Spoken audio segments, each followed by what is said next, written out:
어두운 서울의 밤, 평화롭기만 했던 거리가 갑작스러운 긴장감으로 물들어갑니다. 정지 신호를 무시한 한 대의 낡은 세단. 단순한 교통 단속으로 보였던 순간 경찰 김지우는 뭔가 이상함을 감지합니다. 뒷좌석에 앉아있는 어린 소녀 하는지, 손에 꼭 쥔 인형과 두려움에 떨리는 눈빛. 하지만 그녀는 아무 말도 하지 않았습니다. 그저 침묵 속에서 작은 몸짓으로 도와줘라고 외치고 있었습니다. 이 밤 단순한 교통정지가 예상치 못한 어둠의 비밀을 드러냅니다. 과연 그녀를 둘러싼 진실은 무엇일까요? 그리고 경찰 김지우는 어떤 선택을 하게 될까요? 지금부터 그 누구도 예상하지 못했던 운명의 이야기가 펼쳐집니다.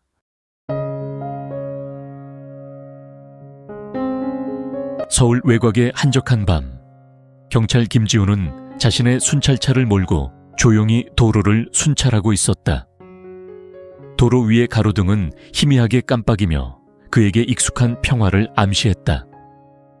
하지만 오늘 밤은 이상할 정도로 고요했다. 경험이 많은 그는 이 침묵이 언제든지 깨어질 수 있다는 것을 잘 알고 있었다. 앞쪽 교차로에서 낡은 세단 차량이 정지 신호를 무시하고 지나가는 모습이 그의 눈에 들어왔다. 김지우는 브레이크를 밟으며 사이렌을 울렸다. 뭐 별일은 아니겠지만 규칙은 규칙이지. 그는 독백하며 차량을 도로 가장자리로 유도했다. 운전석 창문이 천천히 내려가자 운전자는 온화한 미소를 띠며 말했다. 안녕하세요, 경찰관님. 무슨 문제라도 있나요? 김지우는 그를 유심히 관찰했다. 깔끔하게 정리된 헤어스타일과 단정한 셔츠, 지나치게 정중한 태도가 어딘가 불편했다. 정지 신호를 어기셨습니다. 오늘 어디에서 오시는 길인가요? 운전자는 짧게 웃으며 대답했다. 아, 가족 저녁 식사 후에 집으로 돌아가는 길이었습니다. 피곤해서 잠시 주의를 놓쳤던 것 같네요. 그 순간 김지훈의 눈은 뒷좌석으로 향했다. 거기에는 어린 소녀가 앉아 있었다. 그녀의 이름은 하는지. 손에 꼭 쥔 인형은 거의 망가질 정도로 잡혀 있었고 그녀의 얼굴에는 두려움이 가득했다. 괜찮니, 꼬마야? 김지훈이 부드럽게 물었다. 은지는 작은 고개를 끄덕이며 약한 미소를 지었다. 하지만 그녀의 눈은 다른 말을 하고 있었다. 그녀의 입술은 마치 무엇인가 말하고 싶었지만 두려움에 얼어붙은 듯 보였다. 운전자가 서둘러 끼어들었다. 아이들은 피곤하면 조용하잖아요. 곧 집에 데려다 줄 겁니다. 김지훈은 다시 운전자를 쳐다봤다. 뭔가가 이상했지만 명확한 증거가 없었다. 그는 차량 번호판을 메모하고는 차를 돌려 다시 순찰차로 돌아갔다. 차가 사라지는 동안 그의 가슴속에 찝찝한 감각이 떠나지 않았다. 사무실로 돌아온 김지훈은 자신의 데스크에서 대시캠 영상을 반복적으로 재생했다. 화면 속의 어린 소녀, 하는지의 눈빛은 그의 마음을 계속 불편하게 만들었다. 그리고 마침내 그는 중요한 단서를 발견했다. 은지가 인형을 꼭 안고 있던 순간 그녀의 입술이 약간 움직였다. 그는 화면을 확대했고 그녀의 입술이 조용히 도와줘 라고 말하는 것을 읽었다. 그는 즉시 차량 번호를 검색했다. 운전자인 박민재의 이름은 이미 몇 건의 아동 실종 사건에서 언급된 바 있었다. 더구나 실종 아동 경보에서 묘사된 소녀가 바로 은지라는 사실이 그의 손에 들어왔다. 김지훈은 즉시 무전을 잡았다. 중앙, 이건 김지훈입니다. 이 번호판 차량에 대해 전 지역 수배 요청을 발령해 주십시오. 이는 납치된 것으로 의심됩니다. 동료 최민서에게도 지원을 요청합니다. 경기도의 외진 모텔에 도착한 김지훈과 최민서는 차량의 위치를 추적하여 모텔방 12번에 도달했다.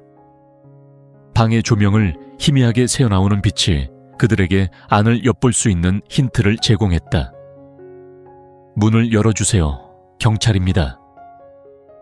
김지훈이 힘차게 두드렸다. 문이 열리자마자 그는 박민재를 붙잡았다. 방 안에 있던 은지는 침대 끝에서 웅크리고 있었다. 그녀의 손에는 여전히 그 인형이 있었다. 최민서는 신속하게 방을 확보했지만 은지는 갑작스럽게 놀라 뛰쳐나갔다. 은지야, 기다려. 김지훈이 외쳤지만 그녀는 이미 숲으로 사라지고 있었다. 깜깜한 숲속 은지의 울음소리를 따라 김지훈은 필사적으로 나아갔다. 하지만 어둠 속에서 또 다른 존재가 그를 기다리고 있었다. 뒤에서 갑자기 나타난 남자가 칼을 휘둘렀다.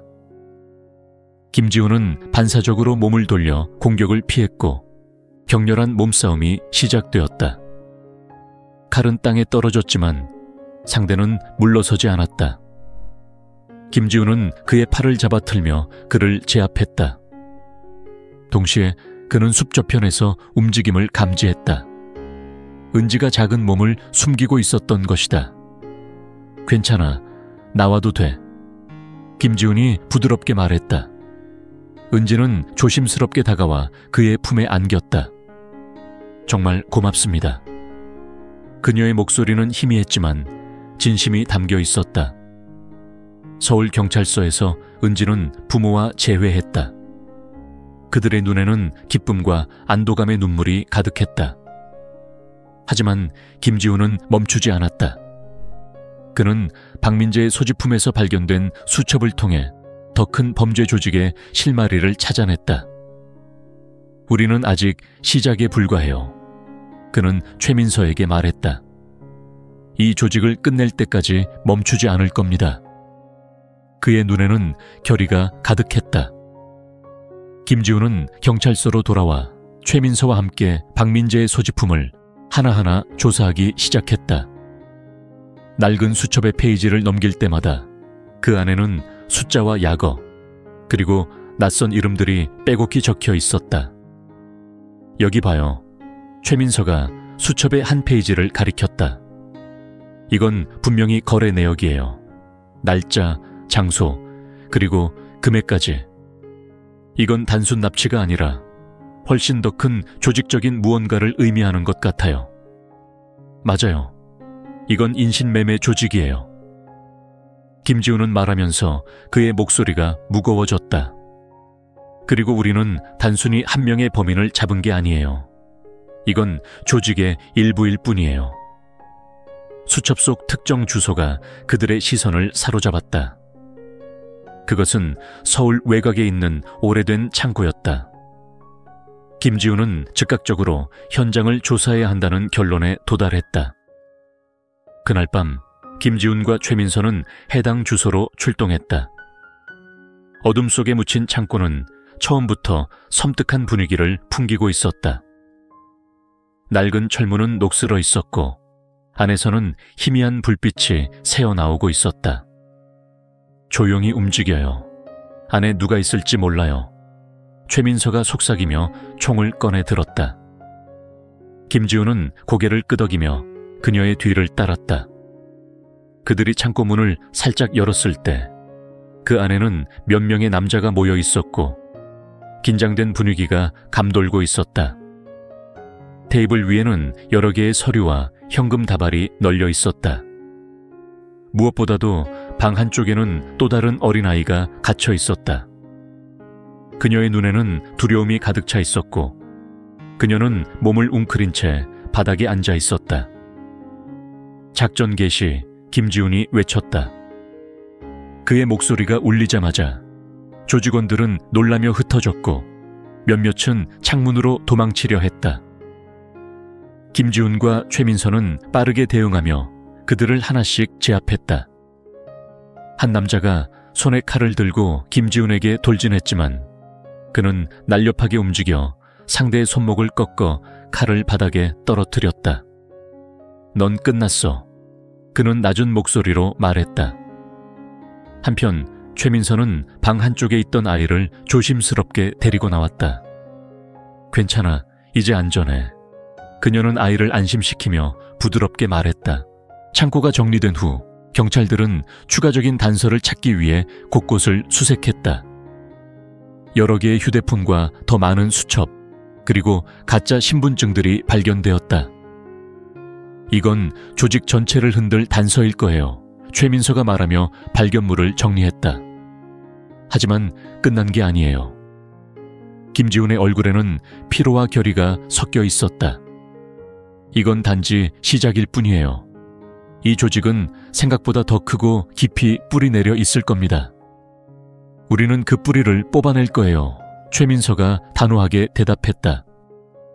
다음 날 아침, 김지훈은 자신의 책상에 앉아 새로 구조된 아이의 가족을 만나기 전 보고서를 작성하고 있었다. 그 순간 그의 책상에 한 통의 전화가 걸려왔다. 김지훈 형사님, 우리가 밤새 조사한 결과입니다. 분석팀에서 온 전화였다. 박민재의 통화 기록에서 더 많은 조직원들의 이름과 연락처를 추적했어요. 서울뿐만 아니라 다른 지역에서도 같은 패턴의 범죄가 발생하고 있었어요. 좋습니다. 이 모든 걸 함께 정리해서 바로 작전 회의를 준비합시다. 김지훈은 전화를 끊고 깊은 숨을 내쉬었다. 그의 눈에는 피곤함이 묻어 있었지만 결코 꺼지지 않을 결의의 불꽃이 타오르고 있었다. 서울경찰청은 새벽부터 긴장감으로 가득 찼다. 김지훈과 최민서는 밤새도록 분석팀에서 제공받은 정보를 바탕으로 작전을 준비하고 있었다. 모든 단서는 한 방향을 가리키고 있었다. 조직의 핵심 중 한 명, 강철민. 그는 이전에도 인신매매와 관련된 의혹을 받았으나 증거 불충분으로 풀려났던 악명 높은 인물이었다. 이번엔 놓치지 않을 겁니다. 김지훈은 자료를 정리하며 이를 악물었다. 맞아요. 이번 작전은 모든 걸 걸어야 해요. 최민서도 그의 옆에서 냉정한 태도로 준비를 마쳤다. 강철민의 은신처로 추정되는 장소는 서울 외곽의 대규모 창고였다. 주변은 어두웠고 방치된 듯한 외관에 풀이 우거져 있어 아무도 주의를 기울이지 않을 법한 곳이었다. 하지만 정보에 따르면 이곳은 조직의 중심지로 사용되고 있었고 더 많은 아이들이 갇혀 있을 가능성이 높았다. 우린 조용히 움직여야 해요. 그들을 놀라게 하면 아이들이 위험에 처할 수 있어요. 최민서가 팀원들에게 낮게 말했다. 경찰 특공대와 함께 한 작전은 세밀하게 계획되었다. 주변 지역의 모든 출구는 봉쇄되었고 통신망도 차단되었다. 경찰들은 방탄복을 착용하고 무장을 완료한 상태로 창고로 접근했다. 3, 2, 1 작전 개시. 철문이 강제로 열리며 경찰들이 내부로 진입했다. 창고 내부는 예상보다 더 복잡했다. 몇 개의 방으로 나뉘어 있었고 그 안에는 여러 명의 조직원이 있었다. 멈춰, 경찰이다. 김지훈의 목소리가 창고를 울렸다. 조직원들은 처음에는 당황했지만 곧 저항하기 시작했다. 그들 중 몇몇은 무기를 들고 공격적으로 나섰다. 김지훈은 날렵하게 움직이며 총을 겨누었다. 무기를 내려놔. 그렇지 않으면 발포한다. 그의 엄중한 명령에 일부는 두려움에 무기를 떨어뜨렸지만 몇몇은 끝까지 저항했다. 한 조직원이 갑자기 도망치려 창고 뒤쪽의 비밀 통로로 뛰어들었다. 김지훈은 망설임 없이 그를 뒤쫓았다. 어두운 통로는 좁고 미로처럼 얽혀 있었다. 그의 심장은 빠르게 뛰었지만 눈은 날카롭게 상대를 따라갔다. 거기서 멈춰. 그가 외쳤지만 조직원은 멈추지 않았다. 결국 통로 끝에서 김지훈은 그를 붙잡았고 격렬한 몸싸움 끝에 제압했다. 끝났어. 넌 이제 빠져나갈 곳이 없어. 김지훈은 숨을 몰아쉬며 말했다. 창고 내부에서는 최민서가 한 방을 열었다. 그 안에는 여러 명의 아이들이 좁은 공간에 갇혀 있었다. 그들의 눈은 두려움으로 가득 찼고 일부는 울고 있었다. 괜찮아, 이제 안전해요. 경찰이에요. 그녀는 부드럽게 말하며 아이들을 하나씩 데리고 나왔다. 아이들은 처음에는 두려워했지만 곧 그녀의 따뜻한 목소리에 안정을 찾기 시작했다. 한 여자아이가 그녀의 손을 잡으며 물었다. 우릴 구하러 온 거예요. 최민서는 미소 지으며 대답했다. 그렇고 말고 이제 괜찮아질 거야. 모든 조직원이 체포되고 창고에 갇혀있던 아이들은 무사히 구출되었다. 하지만 이 과정에서 발견된 자료들은 단순한 사건이 아니었다. 조직은 국내뿐만 아니라 국제적으로도 연결되어 있었으며 이번 작전은 시작에 불과했다. 이건 끝이 아니라 시작이에요. 김지우는 체포된 강철민을 쳐다보며 말했다. 당신 같은 인간들이 다시는 이런 짓을 하지 못하도록 끝까지 추적할 겁니다. 강철민은 처음에는 미소를 지으며 김지훈을 비웃었지만 그의 눈에는 두려움이 번지고 있었다. 그는 이제 자신이 빠져나갈 수 없다는 것을 알고 있었다. 아이들이 부모와 재회하는 감동적인 순간이 이어졌고 언론은 이 사건을 대대적으로 보도하며 경찰의 노력을 치하했다. 하지만 김지훈은 알았다. 아직 해야 할 일이 남아있다는 것을. 그는 책상 위의 자료들을 바라보며 조용히 속삭였다. 이 조직이 완전히 사라질 때까지 멈추지 않을 거야. 최민서는 그의 어깨를 두드리며 말했다. 우린 해낼 수 있어요. 함께라면 반드시. 서울의 하늘은 이제 조금 더 밝아졌지만 그들은 아직 다음 작전을 준비하며 새로운 다짐을 다지고 있었다. 끝까지 정의를 위해. 며칠 후 서울경찰청의 회의실은 긴박함으로 가득 찼다. 지난 작전에서 발견된 자료들은 단순히 국내 조직의 흔적이 아니었다. 해외의 여러 장소와 이름들이 등장했고 이를 통해 한국 내부와 국제 네트워크가 밀접히 연결된 거대한 인신매매 조직이 드러나고 있었다. 김지훈은 회의실 중앙에 서서 스크린에 표시된 자료들을 가리켰다. 여기 보십시오. 강철민이 관리했던 수첩에서 나온 주요 장소입니다. 이 중 일부는 이미 우리가 조사했던 창고와 연결됩니다. 하지만 이 주소들 중 다수가 해외, 특히 동남아시아와 유럽으로 연결되어 있습니다. 최민서는 추가로 정보를 설명하며 말했다. 우리는 현재 국제경찰기구와 협력하여 이 네트워크의 중심지를 파악하고 있습니다. 특히 태국과 루마니아의 특정 지역에서 유사한 패턴의 실종 사건이 보고되었습니다. 이 모든 것이 하나의 조직으로 묶여 있을 가능성이 높습니다. 한 신참 경찰관이 질문했다. 그럼 우리가 이걸 어떻게 처리해야 하죠? 국내 작전만으로는 역부족일 것 같은데요. 김지훈은 잠시 침묵하다가 단호한 목소리로 말했다. 우리는 국제경찰과 협력해야 합니다. 이 조직의 뿌리는 단지 국내에만 있는 것이 아닙니다. 하지만 우리는 서울에서 시작했으니 끝까지 책임져야 합니다. 같은 날 오후 경찰청은 국제경찰기구 인터폴로부터 중요한 정보를 전달받았다.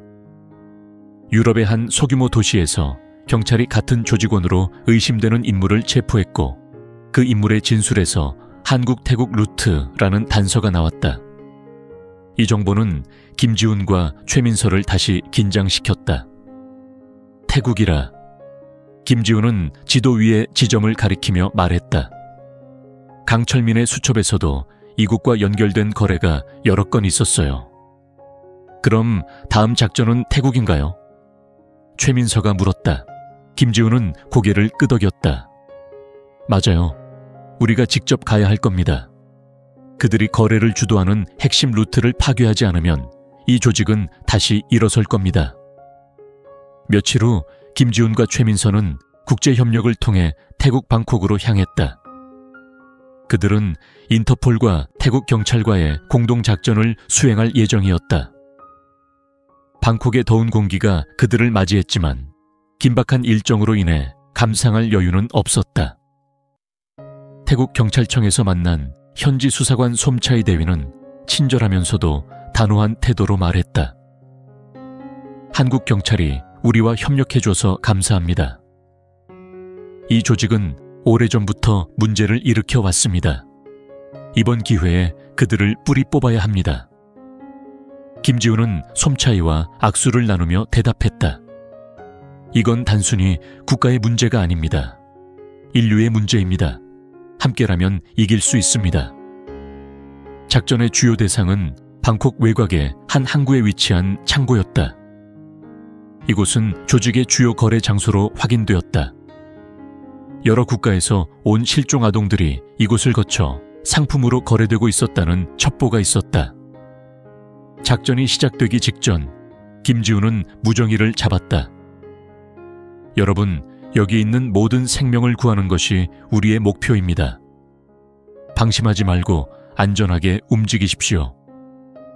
현장에 도착하자마자 경찰들은 항구를 포위하고 조심스럽게 창고로 접근했다. 창고 내부에서는 몇 명의 조직원이 흥정하며 자료를 교환하고 있었다. 김지우는 그들의 대화를 엿들며 신호를 기다렸다. 이제 경찰들이 일제히 돌격하며 창고를 점령했다. 조직원들은 처음에는 혼란스러웠지만 곧 총격전이 시작되었다. 총격전 속에서 김지우는 다른 경찰들과 함께 창고 깊숙이 들어갔다. 한 구석에서 울고 있는 아이들의 무리가 발견되었다. 그들의 눈에는 절망이 가득했지만 김지훈의 등장에 희미한 희망의 빛이 비치기 시작했다. 괜찮아. 이제 너희는 안전해. 그는 부드럽게 말했다. 아이들을 하나씩 데리고 나오면서 그는 이 모든 노력이 가치 있었다는 것을 느꼈다. 하지만 여전히 조직의 중심부는 어딘가 남아 있었다. 체포된 조직원들의 진술을 통해 이 거대한 네트워크를 지휘하는 중심 인물의 이름이 밝혀졌다. 마르코 로렌스라는 이름은 조직의 최고 수뇌로 알려져 있었으며 유럽과 아시아를 오가며 인신매매 네트워크를 지휘하고 있었다. 이제 마지막 퍼즐 조각을 찾아야 합니다. 김지우는 굳게 말했다. 그가 사라지기 전에 반드시 잡아야 해요. 그들의 다음 목표는 더 위험하고 더 복잡한 도전이 될 것이었다. 전 세계를 뒤흔든 정의의 작전은 이제 막 시작되었다. 며칠 후 방콕 경찰청은 새로운 정보를 전달받았다. 마르코 로렌스가 조직원들로부터 김지훈 팀의 작전 소식을 듣고 태국 북부로 도망치고 있다는 것이다. 그가 숨으려는 곳은 국경 근처의 밀림에 위치한 은신처로 알려졌다. 이곳은 조직의 마지막 요새로 간주되며 주요 거래와 보관 장소로 사용되고 있었다. 이건 끝을 볼 기회입니다. 김지훈은 팀원들에게 말했다. 마르코 로렌스를 잡지 못하면 모든 게 물거품이 될 수 있어요. 작전팀은 헬리콥터로 밀림 근처에 도착했다. 고요한 정글은 낮에는 아름다워 보였지만 밤이 되면 그 어둠은 아무도 숨을 내쉴 수 없을 정도로 무거워졌다. 우린 분대별로 움직여야 합니다. 현지 경찰인 솜차이 대위가 말했다. 정글은 그들이 익숙한 장소입니다. 하지만 우리도 훈련받은 사람들입니다. 놓치지 않을 겁니다. 김지훈은 그의 총기를 점검하며 최민서를 쳐다봤다. 이곳에서 끝냅시다. 다시는 이런 일을 일으킬 수 없도록 말이죠. 최민서는 고개를 끄덕이며 단호하게 대답했다. 끝장을 보죠. 작전팀은 은신처로 다가가며 무전으로 조용히 소통했다. 나뭇가지가 발밑에서 부러질 때마다 긴장감이 더해졌다. 김지훈은 손을 들어 팀원들에게 멈추라는 신호를 보냈다. 멀리서 은신처가 보였다. 조명이 희미하게 새어나오고 있었고 무장한 조직원들이 외곽을 순찰하고 있었다. 그가 저 안에 있습니다. 솜차이가 조용히 말했다. 김지훈은 숨을 고르며 신호를 보냈다. 준비하세요. 작전은 지금부터입니다. 은신처로의 돌입은 긴박하게 시작되었다. 첫 번째 폭발음이 울리며 경찰팀은 조직원들과 교전을 벌였다. 마르코 로렌스의 부하들은 맹렬히 저항했지만 경찰들은 체계적으로 그들을 제압해 나갔다. 여기서 한 놈 도망가면 안 됩니다. 김지훈이 외쳤다. 그는 은신처 안쪽으로 들어가며 마르코 로렌스를 찾기 시작했다. 그의 눈은 어두운 방들을 빠르게 스캔했고 드디어 은신처 가장 깊은 곳에서 마르코를 발견했다. 그는 서류와 노트북을 서둘러 정리하며 탈출을 시도하고 있었다. 거기서 멈춰. 김지훈의 목소리가 울렸다. 마르코는 뒤를 돌아보며 웃음을 터뜨렸다. 네가 나를 잡을 수 있을 것 같아? 넌 내가 얼마나 강력한지 몰라. 내 힘이 무엇이든 이건 끝이야. 김지훈은 단호하게 말했다. 마르코는 갑자기 방 안에 숨겨둔 무기를 꺼내 김지훈을 위협하며 탈출을 시도했다. 둘은 방 안에서 치열한 몸싸움을 벌였다. 마르코는 강하고 교활했지만 김지훈은 훈련된 경찰이었다. 몇 번의 위험한 순간이 있었지만 그는 끝내 마르코를 제압하고 그를 바닥에 눕혔다. 이제 너의 시간은 끝났어. 김지훈이 숨을 몰아쉬며 말했다. 마르코는 저항을 멈췄고 다른 경찰들이 들어와 그를 수갑으로 제압했다. 작전이 종료된 후 경찰팀은 은신처에서 더 많은 자료와 실종된 사람들을 구출했다. 이 자료들은 조직의 국제적인 활동을 완전히 무너뜨릴 수 있는 증거였다. 이제 이 조직은 사라질 것입니다. 솜차이가 말했다. 당신들의 도움 없이는 불가능했을 겁니다. 김지훈은 미소 지으며 대답했다. 우리가 협력했기에 가능한 일이었습니다. 이제는 더 많은 생명을 구할 수 있겠죠. 한국으로 돌아오는 비행기 안에서 김지훈은 창밖을 바라보며 생각에 잠겼다. 이번 작전은 성공적이었지만 그 과정에서 본 참혹한 현실은 그의 마음속 깊이 새겨져 있었다. 최민서가 그의 옆자리에 앉으며 말했다. 생각에 잠기셨네요. 이번엔 정말 많은 걸 이루셨어요. 김지훈은 고개를 끄덕이며 말했다. 하지만 이건 시작일 뿐입니다. 우리가 계속해서 노력하지 않으면 또 다른 조직이 나타날 겁니다. 그때도 우린 싸워야 해요. 최민서는 웃으며 대답했다. 우린 해낼 거예요. 끝까지. 서울로 돌아온 김지훈은 책상 위의 보고서를 정리하며 새로운 결의를 다졌다. 그의 눈에는 피로가 가득했지만 그 어느 때보다도 강한 의지가 보였다. 우리가 지키는 한 그 어떤 아이도 다시는 고통받지 않을 것이다. 서울로 복귀한 후 김지훈과 최민서는 방콕 작전에서 확보한 데이터를 분석하며 새로이 드러난 진실에 당혹감을 감추지 못했다. 그들은 이미 조직의 핵심 인물 마르코 로렌스를 체포했음에도 불구하고 남은 자료들은 이 네트워크가 단순한 범죄 조직이 아닌 더욱 깊고 어두운 세계와 연결되어 있다는 사실을 암시하고 있었다. 이건 단순히 몇몇 개인의 문제를 넘어선 거예요. 최민서가 서류를 읽으며 말했다. 마르코가 있던 조직은 다른 더 큰 조직의 한 부분에 불과해요. 김지훈은 고개를 끄덕이며 한 장의 문서를 집어들었다. 문서에는 이름 없는 고위급 인사들의 움직임과 자금 흐름이 적혀 있었다. 이건 단순한 인신매매가 아니에요. 정치와 경제까지 얽혀있는 거대한 그림이에요. 며칠 후 경찰청은 예상치 못한 일이 벌어졌다. 방콕 작전의 성공으로 인해 조직 내부의 잔당들이 방역에 나섰다. 주요 증인을 보호하던 경찰의 차량 행렬이 공격을 받았고 일부 증인들은 실종되었다. 우릴 방해하려는 거예요. 우리가 너무 가까이 다가갔으니까. 김지훈은 분노를 감추지 못했다. 그는 공격 당시 현장에 있었던 한 생존자 경찰의 말을 들으며 조직이 여전히 활동 중이며 그들의 방해 공작이 점점 과감해지고 있음을 확신했다. 이제 김지훈 팀은 단순히 국내 경찰만으로는 이 문제를 해결할 수 없음을 깨달았다. 그는 직접 국제기구의 대표와 만나 추가적인 협력을 요청했다. 이번에는 유럽, 미국, 그리고 동남아시아의 여러 경찰기관과 정보기관이 협력하는 대규모 작전이 계획되었다. 우리가 가진 단서들은 충분하지 않을 수도 있습니다. 국제기구 대표가 말했다. 하지만 우리가 가진 힘을 결집하면 이들을 완전히 무너뜨릴 수 있습니다. 김지훈은 고개를 끄덕이며 말했다. 이건 단순히 우리나라의 문제가 아니에요. 인류 전체의 문제입니다. 새로이 계획된 작전은 3단계로 나뉘어 있었다. 첫 번째는 국제적으로 조직의 자금 흐름을 차단하는 것이었다.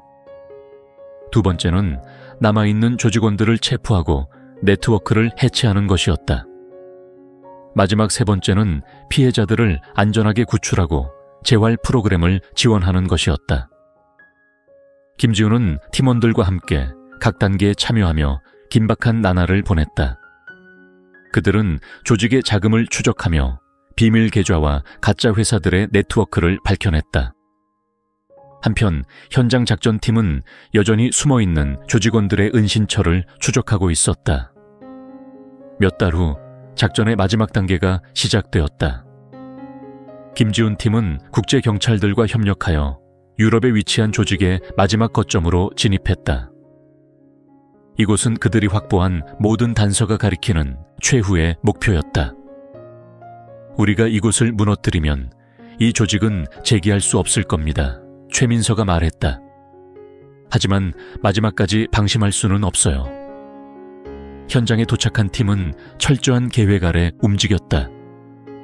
작전은 예상보다 격렬했지만 결국 조직의 핵심 인물들이 모두 체포되었다. 수많은 피해자들이 구조되었고 이들은 오랜 억압에서 벗어나 자유를 되찾았다. 서울로 돌아온 김지훈은 이번 작전으로 인해 큰 충격을 받았지만 자신이 맡은 임무에 대해 새로운 다짐을 하게 되었다. 그는 피해자들의 재활을 돕기 위해 새로운 프로그램을 제안했고 이를 통해 많은 이들이 새 삶을 시작할 수 있도록 지원했다. 우리는 단순히 범죄를 막는 것이 아니라 희망을 주는 일도 해야 합니다. 그는 동료들에게 말했다. 최민서는 그의 옆에서 미소를 지으며 말했다. 당신은 이 일을 누구보다 잘 해낼 수 있어요. 김지훈은 멀리 보이는 서울의 도시 야경을 바라보며 조용히 속삭였다. 우리가 지키는 한 정의는 항상 빛날 것이다.